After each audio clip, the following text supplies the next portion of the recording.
This episode of Mobile Geeks is brought to you by GoToMeeting.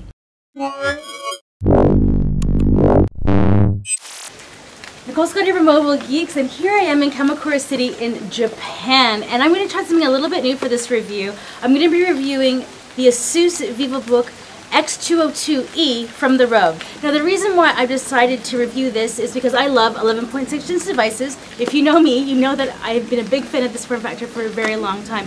And when I saw this price come down to $399, I thought, my God, I need to tell everyone they need to buy this because of the price point and the solid build quality. So let's get into the review. So why don't we take a walk around the system and then a little walk around the temple. The VivoBook weighs in at around 1.4 kilos, which is lightweight enough to compete with most Ultrabooks. The 11.6-inch touchscreen sports a typical 1366 by 768 display resolution. The display is glossy, but it is bright and its viewing angles are very decent. Under the hood, we have a 1.8 GHz Core i3 processor with 4 GB of RAM alongside the core standard Intel HD 4000 graphics. Storage-wise, we have a 500 GB standard hard drive. One of the big advantages of this device is its variety of ports. Down the right-hand side, we have a full-size VGA, USB 2.0, 2-in-1 headphone jack, and multi-card reader. Around the front, we only have a couple of LEDs. Around the other side, we have a Kensington lock, USB 2.0, USB 3.0, full HDMI, and a full-size Ethernet port. And then there's the PSU.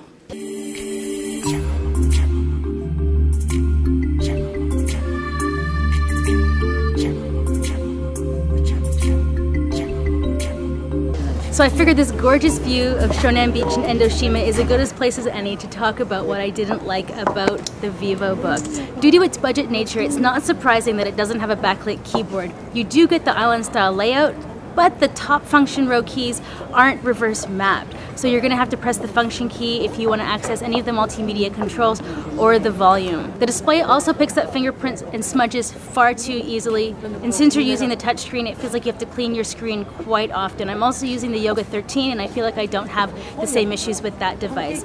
So if you take a standard Ultrabook and tweak the hardware slower, then you're going to get something like the VivoBook. So it has an Intel Core i3 ultra low voltage CPU instead of a Core i5 or a regular Core i3 version. And you also get a hard drive instead of an SSD, or a hybrid situation where you have an SSD to boot and a hard drive to store. So these are some of the compromises that you're going to be making when you take a step down to an ultra portable instead of having an Ultrabook. I mean, it's also a little bit heavier than what we're seeing with an Ultrabook, so these are kind of the downside of things. So together with the integrated graphics, this machine feels like it's intended for casual users. So if you want to play any of the games that you're going to find in the Windows Store, if you want to play tablet style games with a touchscreen, that's absolutely no problem. If you want to do some graphic intensive gaming, I would definitely look somewhere else. I mean, you might be able to do it, but it's going to be painful. The battery life is also something that I would reconsider if you're looking for something that is really long term, that's going to have some staying power for a lot of traveling. You're only going to get around 4 hours with this, but 4 hours might be enough for you.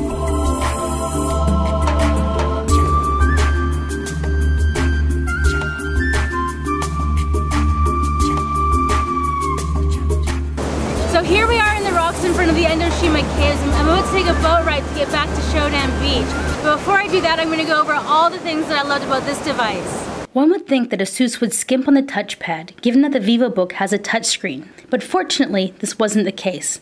The ample touchpad is wide, with a smooth surface, and it responds well to our multi-touch gestures. We'd say it's on par with the ones you'd find on the Asus Premium ZenBooks. The touchscreen is accurate, and the fact that it has one at this price point is a definite bonus. The VivoBook comes with stereo speakers powered by Asus's Sonic Master audio technology. We were really impressed by the speakers.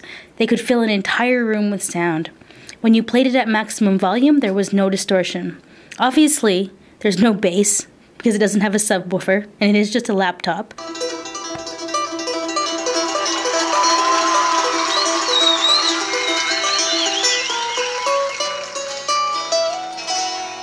But the audio quality is clearly a notch above all other budget machines. What we like most about this unit is definitely the price. On Amazon right now, you can grab it for $3.99. It's a solid machine for that price point. The aluminum chassis is something that you won't find on any other device at this price.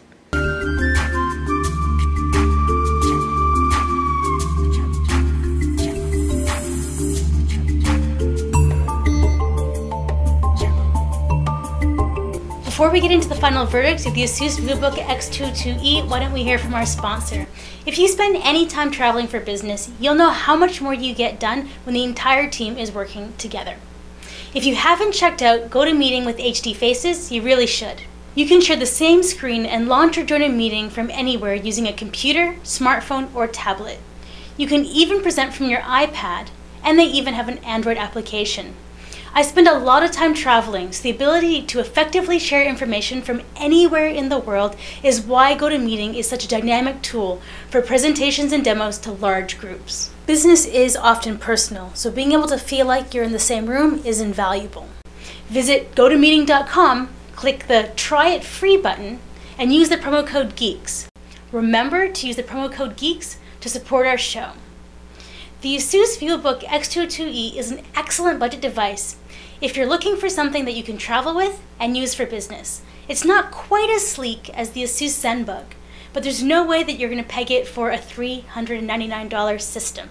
That at this price point, you can't tell that it's a budget device. It has been out for a month or two, which is why the price has dropped down, and that is why I thought that I should review this unit, because if you're looking for an 11.6-inch ultra portable, so something that travels really easily, you're not going to find a better deal.